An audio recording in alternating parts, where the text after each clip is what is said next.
Isa atau Muhammad, siapakah yang suci di dalam Al-Quran? Nah, bayangkan seorang yang mengaku memahami kitab sucinya tetapi terdiam saat ditunjukkan fakta mengejutkan. Ini adalah yang terjadi ketika seorang Kristen, Edis TV, mengungkap ayat-ayat Al-Quran yang menyebut hanya satu manusia yang disebut suci, yaitu Isa Al-Masih.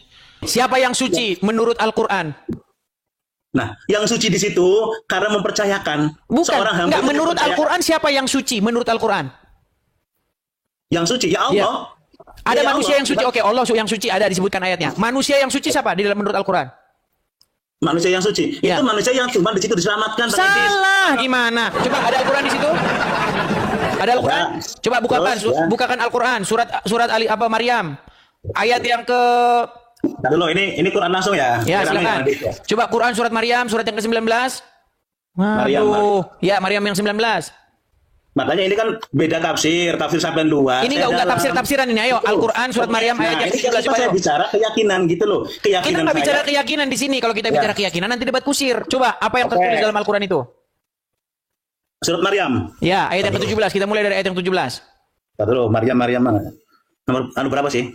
Maryam itu surat yang ke-19. Aduh, surat Maryam saja tidak tahu. Ya, 205. Enggak apa-apa. Sampai tertawa semua enggak apa-apa, Bang Edi. Coba kita mulai dari 17, Bang Urip. Sampai sama. Coba, gitu yuk kita mulai dari 17. Maryam, ntar dulu Bang Edi. Oh ini kok saya itu nggak kayak sampai yang pakai data terus. Kalau saya pakai keyakinan hati gitu loh maksudku. Iya berarti namanya itu ngarang bebas. Nah orang yang ke Quran saja dulu biar kita enak. Siapa yang suci? Ya itu makanya 305. Oke 300.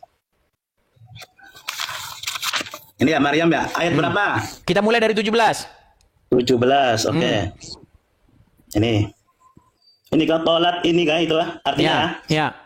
Lalu dia memasang tabir yang melindunginya dari mereka. Lalu kami mengutus roh kami, Jibril, kepadanya. Maka dia menampakkan diri di hadapan dalam bentuk manusia yang sempurna. Terus 18-nya. 18-nya. Dia Maryam berkata, sesungguhnya aku berlindung kepada Tuhan yang Maha Pengasih terhadapmu jika engkau orang yang bertakwa. Nah, 19-nya. Ayo, siapa orang suci di situ? Coba 19-nya. Dia Jibril, nah ini kan artinya dia Jibril berkata, sesungguhnya aku hanyalah utusan Tuhanmu untuk menyampaikan anugerah padamu, seorang anak laki-laki yang suci. Nah, siapa di situ manusia yang suci menurut Al-Quran? Nah, di sini kan yang yang ditanya Muhammad. Siapa manusia yang suci menurut Al-Quran? Ya Muhammad di sini. Bukan Muhammad lagi. Ya begini Bang Edi. Sebentar, itu percakapan antara siapa? Sebentar. Itu percakapan siapa dengan siapa? Ini ya, percakapan Jibril dengan? Ya kan? Percakapan Jibril dengan siapa? Ke Muhammad. Oke. Enggak, Jibril lagi ngomong sama siapa? Coba baca lagi, baca ayat 17-nya. Lalu dia mana tuh? Lalu dia siapa? Dia itu siapa di situ? Nah, lalu dia ini kan yang pencipta. Buset. Dia di situ adalah Maryam, Pak Urip. Maryam. Coba baca lagi. Dia terus. Nah, dia yang mana?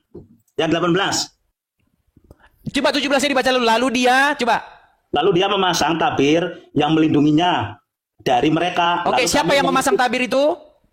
Oh, ini kan kisah Maryam gitu ya? Iya, dia yang memasang tabir itu adalah Maryam. Lalu terus dibaca terus. Mana itu ya? Maryam tadi ya? Terus. Yang Maryam ini ya? Yang Maryam berkata, sesungguhnya aku berlindung kepada Tuhanku, Tuhan yang Maha Pengasih terhadapmu, jika engkau orang-orang yang bertakwa. Ya, baca selanjutnya lagi. Baca terus. Nah, dia Jibril berkata, sesungguhnya aku hanyalah utusan Tuhanmu untuk menyampaikan anugerah kepadamu seseorang anak laki-laki yang suci. Oke, jadi Jibril berkata kepada Maryam, betul? Bahwa dia akan diberikan anak laki-laki yang suci, betul? Betul. Oke, siapa anak yang suci menurut Al-Quran? Al-Quran itu menurut suci itu Isa, Nabi Isa. Nah iya, bahwa yang suci hanyalah Isa, betul? Nah, berat kan? Ini Bang Edis, Isa di sini, Isa secara ketauhidan dan di Al-Quran ini, Isa yang itu loh Bang. Maksudnya begini loh, maksudnya begini. Tadi kan saya tanya kepada Anda, Pak Urip, bahwasanya Ibrahim di dalam Al-Quran itu memang disebutkan Ibrahim itu membangun Baitullah, dasar-dasar Baitullah, betul? Oke, ya, Nah, siap. yang dibangun itu kata Anda di hati manusia, di kolbu. Sejak kapan Ibrahim datang ke hati terus membangun Baitullah di kolbu? Nggak ada Baitullah itu di kolbu. Baitullah itu menurut Al-Quran ada di mana? Baitullah menurut Al-Quran? Di hati, qalbul mu'min Tidak Baitullah. ada. Di mana ayatnya? Di mana? Di mana ayatnya Baitullah itu ada di hati? Di mana? Di qalbun salim itu loh. Qalbun salim ada ayat. Mana surat berapa ayat berapa? Surat berapa ayat berapa? Lihat Google dulu ya. Waduh, lihat Google dulu. Nah, iya, karena saya itu pelaku Google. Begini, saya kasih tahu, begini. Gitu, Bang Edis. Begini, Ya kan? Urip Sentosa, Ya, begini ya. ya, Begini, silakan. Bang, ya. Gini, Bang. Silakan. Bait Tuhan ada di hati manusia itu narasi Injil. Bukan narasi Al-Quran, gimana?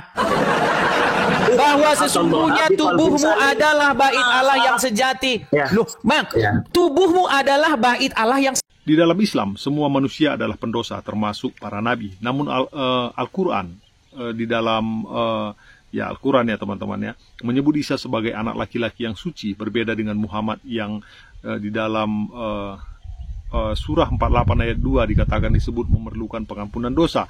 Jika Isa adalah satu-satunya yang suci, apakah ini berarti ia adalah lebih dari sekedar manusia, teman-teman? Nah, orang Kristen percaya Yesus bukan hanya manusia, tetapi Tuhan yang turun ke dunia. Kesuciannya membuktikan bahwa ia bukan keturunan Adam yang berdosa. Ini bukan sekedar argumen, tetapi kebenaran yang perlu direnungkan. Sudahkah Anda mencari kebenaran sejati?